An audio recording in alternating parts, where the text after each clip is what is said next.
Welcome to episode 267 of Fresh Air at 5. This episode, entitled AI Literacy, in quotations, is about looking at what AI literacy actually is about and whether we should even call it that. I've got another episode that I listened to from the Easy Ed Tech podcast about modeling that students should get information and help from their parents by parents using AI at home for tasks at home to show that it's more than just in school for using it for cheating. You know, we don't want our students to cheat, but we have to have reasons why they wouldn't and how they can use it to solve problems outside of school. We want to say thanks and goodbye to Shanna Martin and Fuzz Martin from Tech Tools for Teachers as they wrap up their podcast of 8 years and 8 seasons and bring that to a close. So without further ado, episode 267, Fresh Air at 5. This is Joe Juba, co-host of Sadcast, a proud member of the Education Podcast Network. Each show on the network is independently owned, and the views expressed may not represent those of other podcasts. For the best education podcast, visit edupodcastnetwork.com.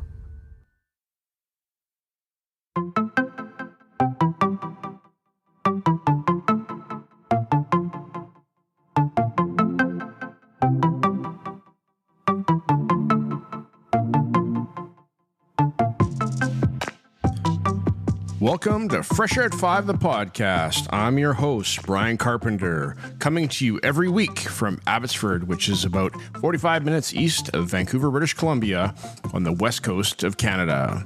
Fresh Air at 5 is my regular attempt to get some fresh air by walking about my neighborhood, which is located on the traditional and unceded territory of the Stolo people, the Simath First Nation and Mathwe First Nation. I consume podcast content while I walk, then reflect on this content in an unedited video, which I post on my X, formerly known as Twitter, channel every day. This podcast is the collection of the audio taken from those daily selfie videos over the course of a week, Monday to Friday. So let's jump into my listening and learning this past week.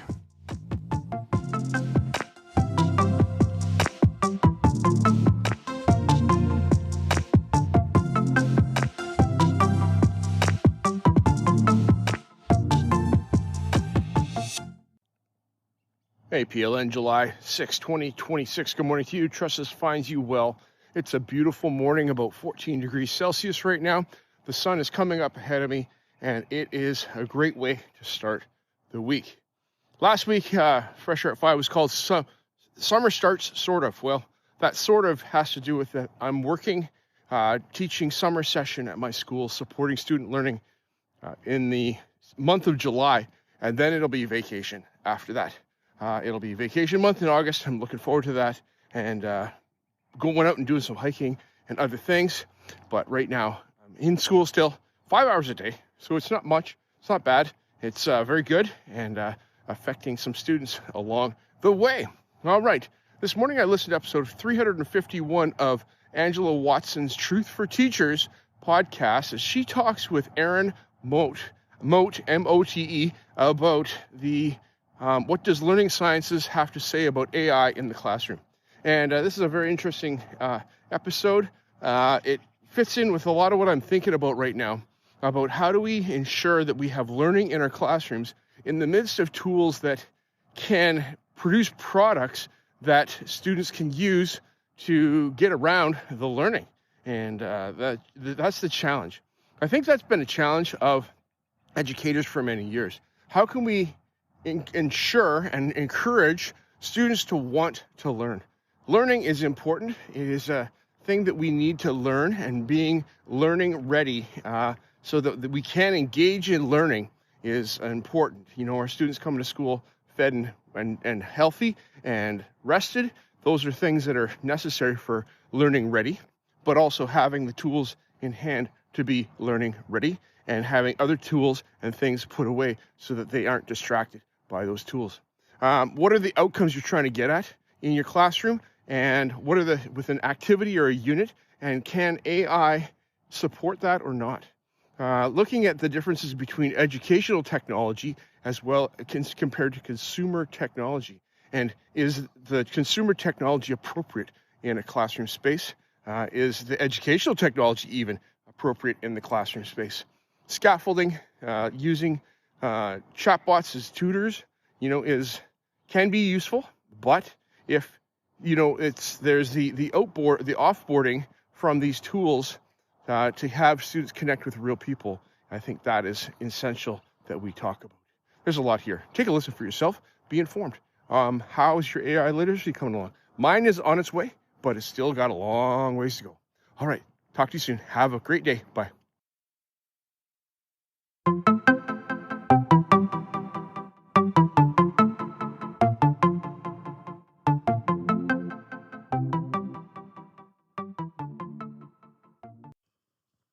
Good morning, PLN. It is July 8, 2026. It's a beautiful morning. It's about 16 degrees Celsius, and it is a bit earlier than I've been getting out for my walk recently, so I'm glad for that.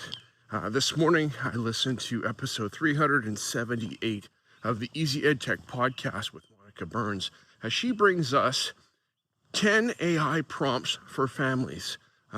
Easy ways to get started with your kids using chatbots. And so this is about family engagement at home and about modeling how we can use chatbots and AI prompting in our everyday lives for things such as meal planning, outings, family activities, planning a garden, bedtime stories, playlists for road trips and things like that. I think that's important that we have a way with our kids at home as parents to model how to use AI for our children. Our kids might be younger, that they aren't using it at school. They might be using it at school, but this is a different take on how to use this tool called artificial intelligence.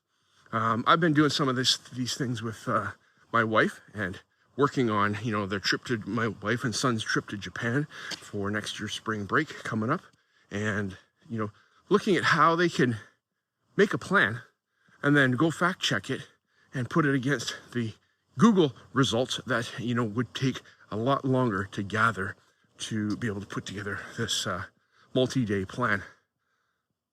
Yes, there's a lot you can do with it.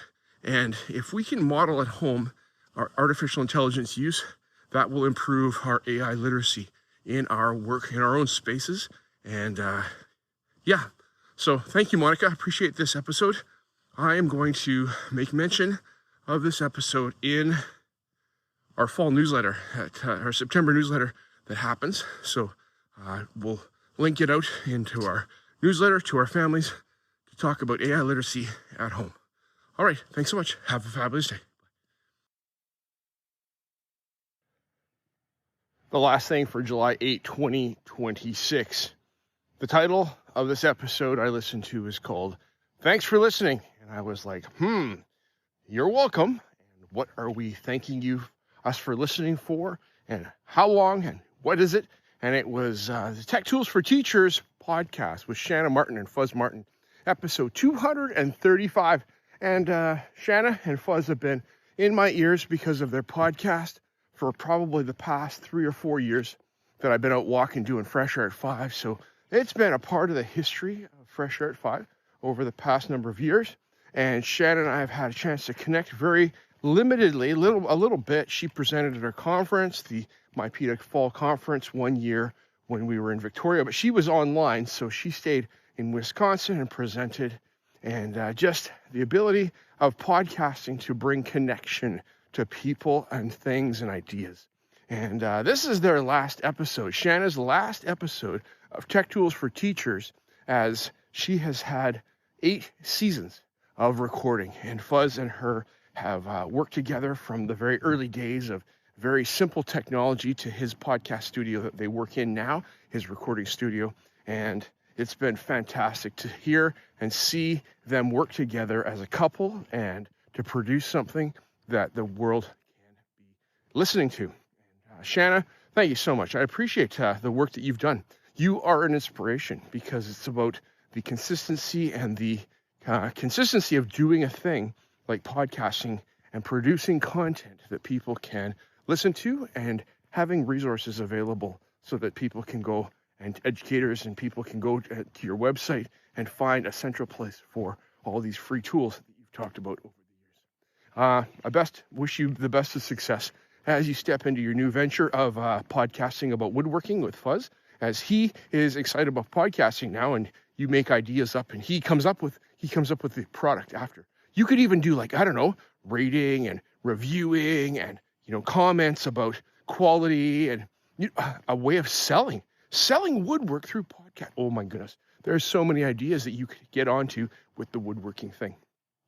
In this episode, you did talk about 1,000 hours outside and how it's important that 1000hoursoutside.com, that it's important that we get analog and get back to nature and get off of our screens. And how do we do that? And so I'm going to go check out that website. It has some trackers in there. You did have a recommendation in this very last episode. Do appreciate that. And I want to thank you and Fuzz so much for the work that you've done. You have inspired me. I'm going to go and keep your website on my bookmarks tab. All right, thanks. Take it easy soon. Bye-bye.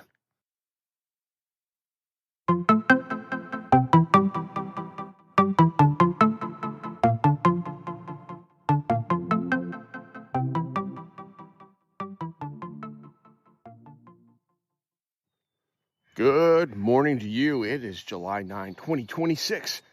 Beautiful day. 12 degrees Celsius, a little cooler than yesterday. And the sky is clear. There's clouds way up high, and the sun is on its way up. Another start to another day, so here we go. This morning I listened to episode 93 of Teach Lab with Justin Reich, as he brings us an episode called AI Literacy, Where Angels Fear to Tread, with Sam Weinberg.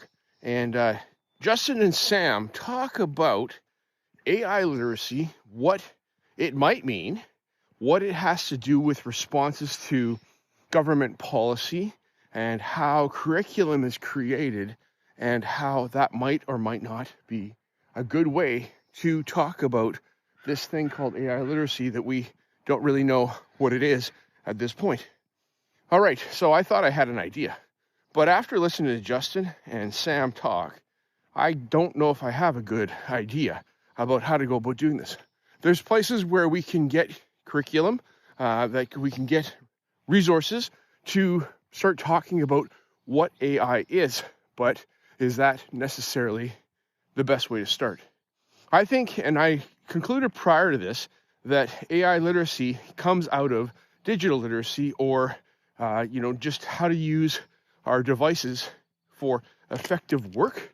How do we source, understand sources and web searches, results, and things like that we may have taken for granted because we're in this new state of AI and what it is to interact with a chatbot. If we don't know how to do an effective web search, that is a significant problem before we even get to how do we determine sources for a chatbot result and whether or not that's legitimate or not. So yes, the whole thing about how does the AI work and what does it do, how does it get the results, is very complex, as they talk about, and is beyond our understanding.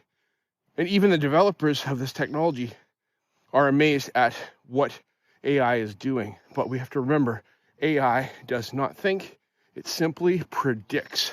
And it predicts the next best outcome from what it knows, knowing being the data sets and the most predictive next thing. Wow, this is a lot in here. Take a listen to yourself to AI Literacy, Where Angels Fear to Tread, with Justin Reich and Sam Altman. No, not Sam Altman, Sam Weinberg. Whoa, there's a slip there. Thanks, bye.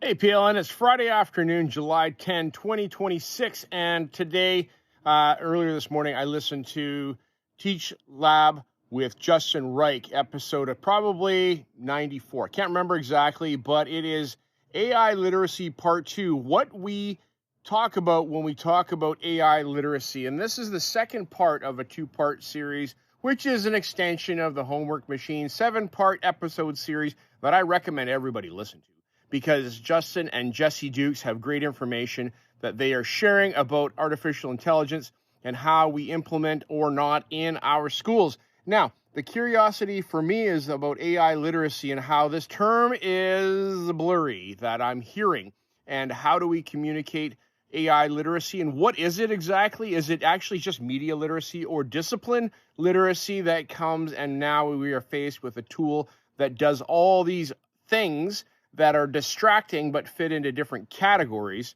and we need to talk to our students about how it works. AI is a black box that we don't need to understand how it works inside, but we have to understand what kind of results we get out, and that those results are not the same all the time, because it's always learning and making shifts and things like that. So, I've listened to Justin and Jesse talk for now a number of episodes, and my conclusion to this matter is that we need to do something about it, and it's not about putting it on hold, but we need to approach our different areas of discipline with what we need in those spaces. I'm going to be starting to teach a course about media design, grade 12, coming up this fall, and it is about web design and looking at HTML coding. Now, in our world today, do I need to know about HTML coding? I do, so that I can debug when I get HTML code that is generated and I put it into a browser that I actually can understand what's going on. So I have to have domain knowledge, of course, but can I get AI to write me HTML code? Probably. Can it do it as good as I can do it? Probably right now, but as we get more advanced, maybe not. And being able to debug something is going to take some time. Okay, that's a divergence from what this episode's about. So take a listen for yourself, and I encourage you to listen to the other stuff that Justin Reich has going on, and be an informed educator and an informed citizen about what AI is and cannot do. All right, that's all I've got. We'll talk to you soon. Thanks. Have a fabulous Friday. Goodbye.